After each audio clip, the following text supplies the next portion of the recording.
जब मैं छोटा था, छुट्टियों में अक्सर नाना नानी के पुराने घर पर जाया करता था। वह घर शहर से दूर एक झील के किनारे और पेड़ों के बीच छुपा हुआ था। नानी कहती थीं कि वहां का नाम चंद्रताल है। शांत दिखने वाला, पर रात में बातें होती थीं जो सुनने वालों की हिम्मत पर सवाल खड़े कर देती थीं। नाना खेती करते थे और चंद्रताल के किनारे के छोटे जंगल में उनका जीवन गुजरा था। पर एक रात नाना गायब हो गए, बिना किसी निशान के। परिवार ने खोजी परिमाण किए, लेकिन नाना उसी रात के बाद लौटकर नहीं आए। बचपन में नानी ने मुझे एक बात बार बार बताई। झील के पास जो बगुले और मेंढक होते हैं, वे उस जगह की खामोशी और सुरक्षा की आखिरी हिफाजत हैं। लोग कहते हैं कि जब भी अजीब छाया अपने पास आती है, वे आवाजें अचानक रुक जाती हैं।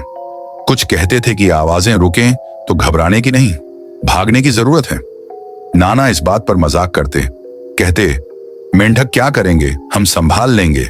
पर रात रात भर की करवटें और उन आवाजों की खिंचतानी ने नाना को तंग कर रखा था। कई साल बाद मैं, अर्जुन और मेरी बचपन की दोस्त मीरा, जो अब मेरी पत्नी थी, वीकेंड में चंद्रताल लौट आए। हम शाम से पहले पहुंचे। दिन था तो सब शांत और खुशनुमा, पर जैसे जैसे अंधेरा आया, झील के किनारे से एक एक कर कर्कश चीखें उठने लगीं। मेंढकों की टोलियां, कुछ परिंदों की खनक, और वह आवाजें इतनी तेज हो गईं कि कानों में असहजता होने लगी। मीरा ने हंसकर कहा, यही नानी की बातें थीं, रात को यह जगह बदल जाती है। रात में हम बाहर आग जलाकर बैठे थे। मीरा मेरी गोद में सिर रखकर थोड़ा सोई। मैं बतौर रोमांटिक गुनगुनाने लगा था, तभी उसने अचानक मेरे कान के पास से हेडफोन फेंक दी। मैं चौंक गया। क्या हुआ, मैंने पूछा। उसने बस धीरे से कहा, देखो। मैंने उठकर झील की तरफ देखा और मेरी रूह कांप गई। आसपास की सारी मेंढकों की आवाज बिल्कुल रुक चुकी थी। एकदम खामोशी छा गई थी, जैसे कोई सारा जिंदा समेट कर ले गया हो। हवा में भी कुछ भारी सा था। मैंने मीरा को खींचकर घर की ओर दौड़ना शुरू किया। हमारी चाल सबसे तेज थी, पर हम मोबाइल और बाकी चीजें वहीं छोड़ आए। घर के अंदर आते ही नानी की वह पुरानी दास्तान दिमाग में तैर आई। आवाजें रुकना, छाया का आना।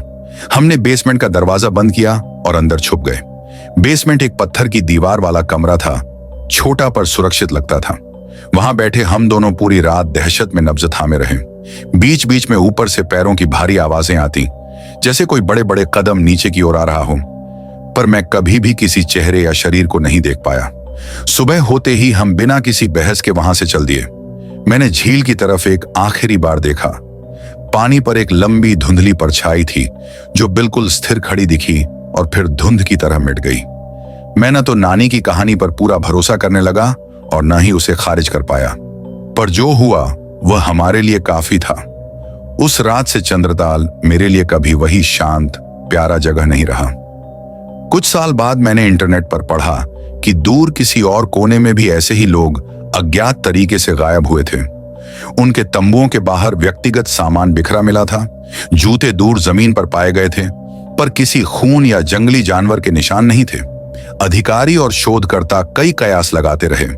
जंगल में भालू, तेज बहाव, पर कुछ भी समझ में नहीं आया। उन अनसुलझी गायबियों के बीच एक बात हमेशा दोहराई जाती है, जब प्रकृति के सामान्य सुर, मेंढक, पक्षी अचानक बंद हों, तो आगे की रातें संभल कर गिनी जानी चाहिए।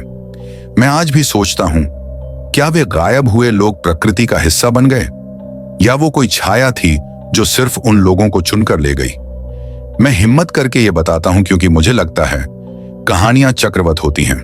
अगर हम खामोशी पर ध्यान रखें, शायद हम अगला कदम समझ सकें। और हाँ, चंद्रताल अब मेरे डर के साथ जुड़ा है, पर मैं फिर भी कभी कभी शाम को वहां जाकर सुनता हूं कि मेंढक कब कब गुनगुनाने लगते हैं और कब वे शांत हो जाते हैं।